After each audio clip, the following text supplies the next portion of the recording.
All right, welcome back to Proline. Week 2 Sunday finds the Saints playing their home opener and the Patriots in a rare bounce-back mode after falling apart in the fourth quarter against the Chiefs to start the season. So a pair of winless teams. Well, I don't think it's, the Saints certainly, I don't think it's a surprise that they lost. The Patriots' loss was, I call it a bit of a shocker, considering that Tom Brady had never lost a lead that he'd taken into the fourth quarter.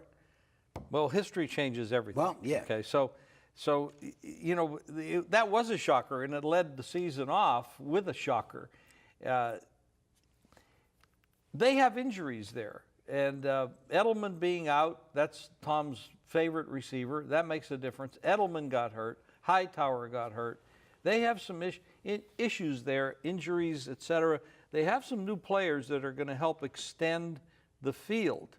However, to extend the field, you need more time behind your offensive line, so the short passes kind of disappear.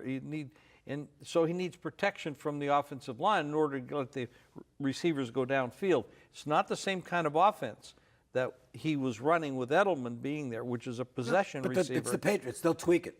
Oh, they'll figure it out, and they've got a brilliant coach. This is an interesting game coming up because both these teams are 0-2, or could be 0-2. Which one is most likely to be 0-2? Well, the odds makers are telling you, before the game the other night, the Saints were a 4-point underdog. Now they're a 6-point or 7-point underdog. I think that'll come back down a little bit. I expect that just on value, you're going to see some of the pros. The value, take New but Orleans. not by performance. That offensive line for the Saints was not good the other night. No, well, look, they had, the they were flip side of playing it is, look, they were playing a good defense. They had 4 good drives. They just couldn't finish them off and ended up with field goals on all of them. But I don't think the Saints' problems are that dire, to say the truth, on the offensive side. And I think that Peyton will kind of figure out, the tough thing for him, what are they going to do with Adrian Peterson, who is now the 3rd best running back on the team? He's old. He's slowed down. He doesn't have the explosion. He doesn't have the yards after contact anymore. Kamal is the best running back on the team at this point. And I think what you're going to have to see from New Orleans, and I think you will see this moving forward, is that he becomes the main feature back. Ingram will be the guy who steps in for him. And AP, I think, is going to be seeing less and less time. Part of the reason is he can't catch the football coming out of the backfield. And they need that in their offense. The Saints' defense, I think the Saints' defense is vulnerable. When isn't it? Well, it was horrible last year. Yeah, it hasn't really changed that much. Terrence Newman, look, I should be supporting the guy because, I'm old. And I should be supporting old football players, but I'm telling you something. He got Terrence Newman's had a hell of a career. He's 39 years old, and he looked 39, trying to cover some much faster wideouts in the Minnesota game. That cornerback spot's going to be a problem for the Saints. They're not a very good football team. Patriots should go in and win this football game. But even with the loss, you're still going to have to pay a premium if you want to bet New England, because they are still the New England Patriots. So to me, look, real quick, last year was a bit of a fluke. And any bookmaker in Las Vegas can tell you that. Any bookmaker across the country probably tell you that. It was such a chalky public year in the NFL. It was. That's not going to happen 2 years in a row. So I know that a lot of you watching right now saying, well, hey, listen, I just bet the Patriots game after game after game last year and kept getting the money.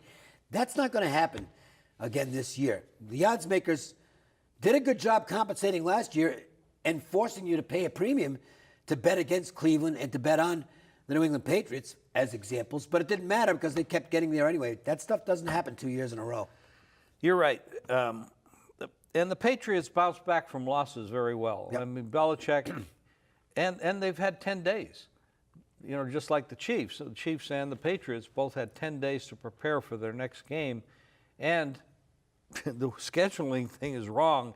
You got the other team that played Monday night, which means they have a short week playing against a team that had 10. How do they do this stuff? I mean, the NFL is brain dead. I mean, they're losing ratings. I mean, I'm not getting into that. They're poorly managed. Yeah, they make a lot of money, but they're losing it.